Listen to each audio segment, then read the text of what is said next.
You might have heard the story by now. The weblog Little Green Footballs revealed photo fraud by the Reuters news agency.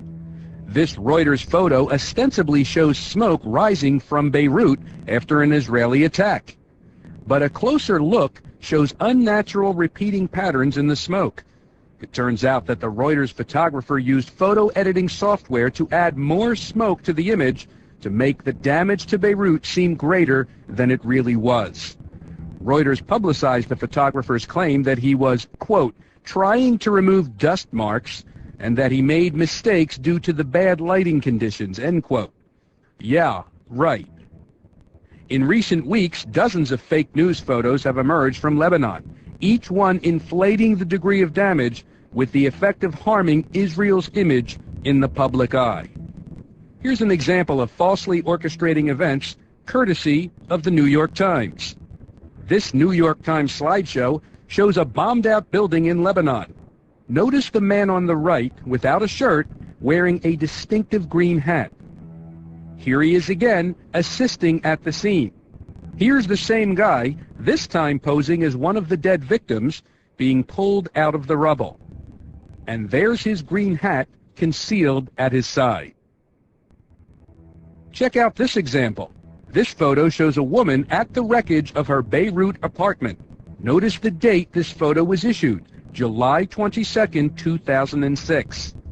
Now here's another photo showing the same woman bewailing the destruction of her house after, quote, Israeli warplanes repeatedly bombed the area overnight, end quote. The date of this photo? August 5, 2006, 2 weeks after the first one.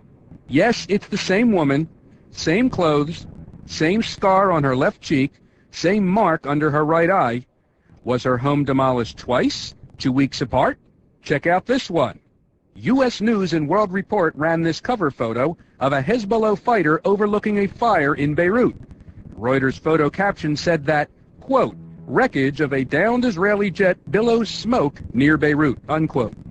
A closer look at this photo, however, shows automobile tires burning. No, not a war scene, just a garbage dump. From Reuters. One popular media trick is where photographers intentionally place objects into a scene to increase the dramatic effect. What's wrong with this picture? Here's a Reuters photo from the Lebanese village of Kana. An explosion destroyed the surrounding buildings, yet a mannequin in a wedding dress just happens to be standing next to the bomb site, perfectly posed in front of the wreckage. Here's a stuffed animal strategically placed in front of some wreckage. Notice that the toy is completely clean, even though the rest of the scene is dust-covered rubble. From Reuters. And now Associated Press gets into the act, with Mickey Mouse magically appearing, dust-free, in the rubble of Beirut. Though not to be outdone, Reuters gives us Minnie Mouse, clean, fresh, and dust-free. Mark Twain once said, quote, if you don't read the newspaper, you are uninformed. If you do read the newspaper, you are misinformed. By exaggerating Israeli violence, these fraudulent photos increase sympathy for Hezbollah and generate world pressure on Israel to stop its attacks. And news agencies like Reuters are complicit in this fraud.